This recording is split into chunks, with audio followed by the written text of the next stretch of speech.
elveda, hoş geldin, rahmet ayı, elveda. La ilahe illallah, la ilahe illallah, la ilahe illallah, la ilahe illallah. Gelir günü jirde ukta, farishtalar suyunur. Gitgan günü birgalaşib, yig'lasizlar elveda. Saf bulup farishtalar jir yüzüne inerler.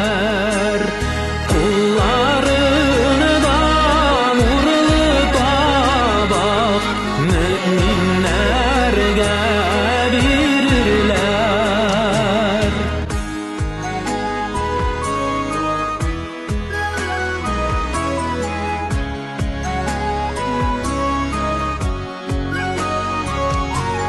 Şuşu ayda Kur'an ingen, nur ilaşıp alemde. İzgi işler hoca bulur, bütün yaman amelge. Elveda, elveda, rahmet ayı, elveda. La ilahe illallah, la ilahe illallah, la ilahe illallah, la ilahe illallah.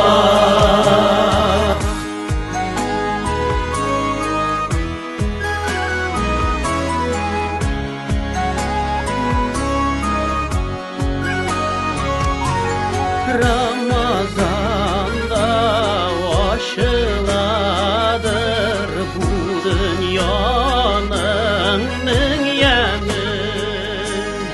Ol Muhammed ümmetine Hak Teala bulayın.